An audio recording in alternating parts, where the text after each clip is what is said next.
Hello everyone! So today we are going to be playing this new game I found on Steam called Ranch Simulator. Apparently this is actually not a new game, it's been out for at least 3 years. I didn't know that at the time.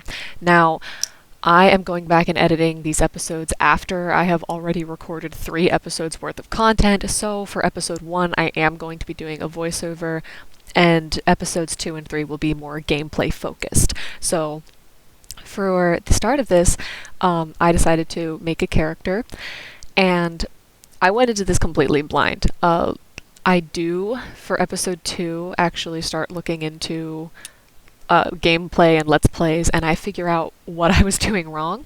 So the majority of this episode is just going to be an introductory to the game and a lot of the crazy features, and it'll get into the gist of the game. And then episode 2 and 3 is going to be a little more involved, but either way, I hope you enjoy.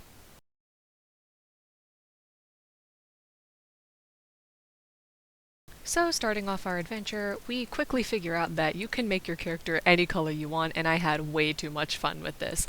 Although I didn't decide on making my character look like Shrek, we went with a normal looking character, and then we quickly got into the game, trying to complete the tutorial, only to realize that if you try and customize your UTV, you end up despawning it out of existence and have to restart your game.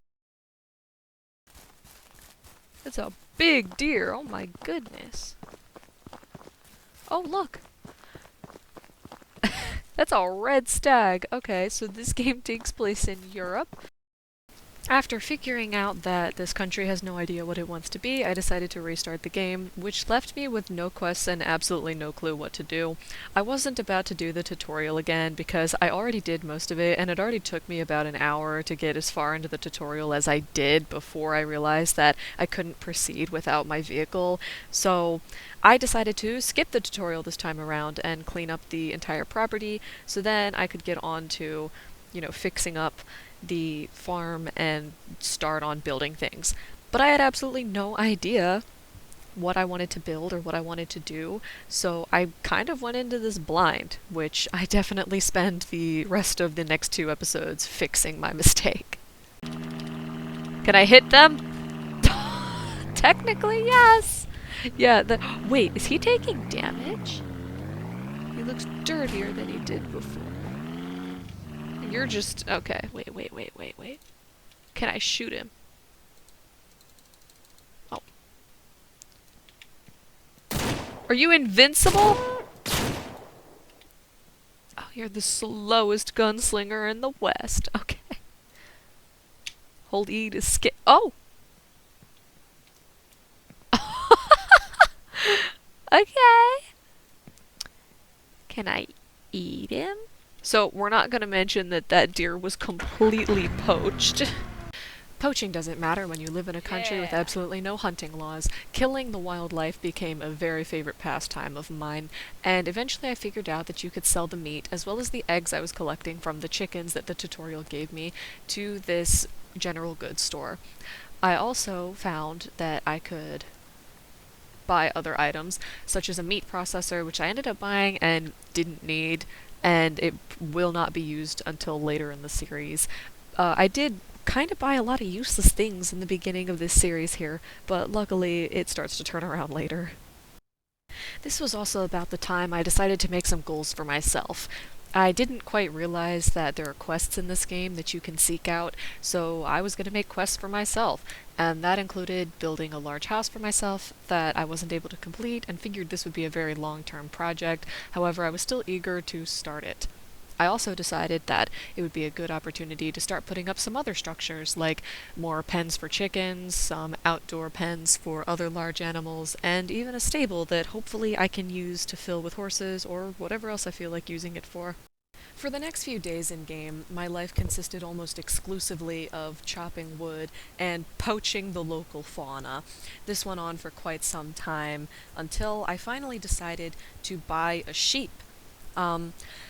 This was an interesting experience because you have to load the sheep in the back of the UTV, and I don't know if I need to tell anyone this, I'm really hoping I don't, but obviously don't transport animals like this. This was the most insane thing to me. You'd think I wouldn't have to say that, but there are people who have done it. Um, It's awful. Don't do this in real life, but this is the most ridiculous situation ever.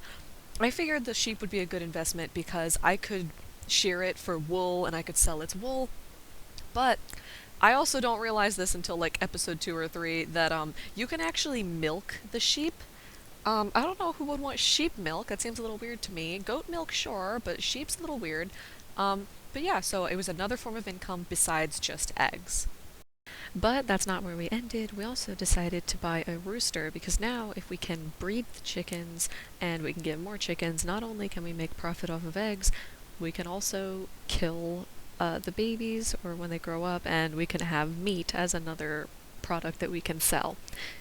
In addition, we also bought a ram to go with our sheep once we had enough money to do so. Again, the breeding of animals, as unfortunate as it is, not only gives us the milk, the eggs, and the wool, it also gives us meat. So this basically wraps up episode 1. The only thing I really did for the rest of this episode was more building and structure management, which is all stuff that we can cut to in the second episode, and we don't have to include all that. But yeah, we just built some more up of our farm, we continued to kill wildlife, and we continued to collect the eggs and to shear the sheep to make as much profit as we possibly could. I know this episode wasn't so interesting. Episode 2 and 3 are going to be a lot more interesting. I'm going to try and edit them and get them out in a timely fashion, and we'll actually be able to then realign my recording and when I post these, so then it's not going to be a crazy schedule. So I hope you guys enjoyed, and I hope you guys tune in for the next one. This series is really going to pick up and get a lot more interesting.